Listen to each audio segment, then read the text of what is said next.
right there, Latin 2. So let's talk about the perfect active infinitive, shall we? Get out your notes. What I want you to do real quick is to read page 144. Cool, now you've read page 144. Here we go. The perfect active infinitive, you're going to translate it as to have loved. Always. Okay?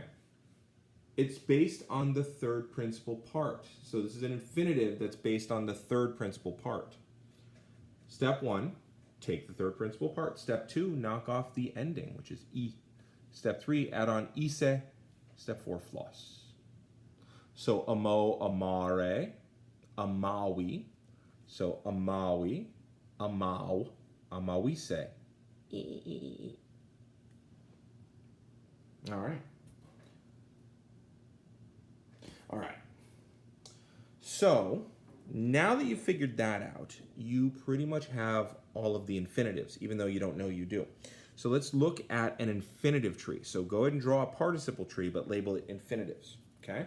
Here is an infinitive tree for a transitive verb. So the active and the passive, the perfect, present, and future, right? I want to always do it in chronological order. It's just easier. So fill in what you know. You know amare, you know amari, you know amatum esse, because that's just the fourth principal part plus esse, which means you also know amaturum esse, because it's just the fourth principal part turned into a future active participle plus esse. Then amawise goes right there. There's no future active infinitive that you need to worry about until you get to college. So, to have loved, to have been loved, to love, to be loved, about to love. So that's transitive verbs.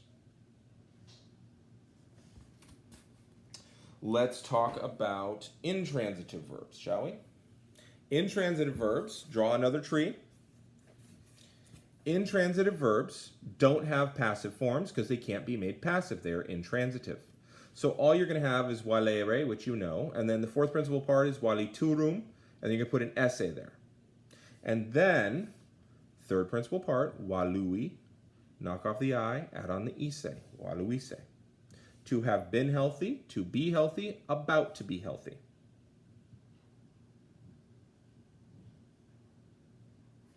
Pretty easy. Now, let's look at deponents and semi-deponents. Why not? Let's get them all out of the way. So write down the infinitive that you know, morari. Now, your third principal part, moratum, just add an esse. And now you've got your perfect active infinitive. And then, moraturum esse, because you know you just add the ur and then esse. So, to delay, to have delayed, about to delay. Even though they look passive, they're active.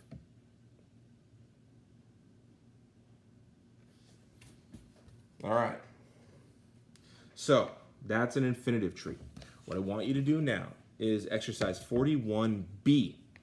You're going to just take traxise and you're going to translate it. So traxise means to have dragged. Done. Then I want you to do 41C, as in dog. He is said to have studied diligently. So, dicitur, which is going to be true for all of them. Dicitur, okay. Diligenter, studio, studire, no, studeo, studere, studui. Studuise. Okay, or you can put dicitur at the end, actually. Studuise, diligenter, dicitur. Doesn't matter. I'll get it. Okay? So there you go. That is how that works. All right, so do 41B and 41C. All right, I'm going to hit the button.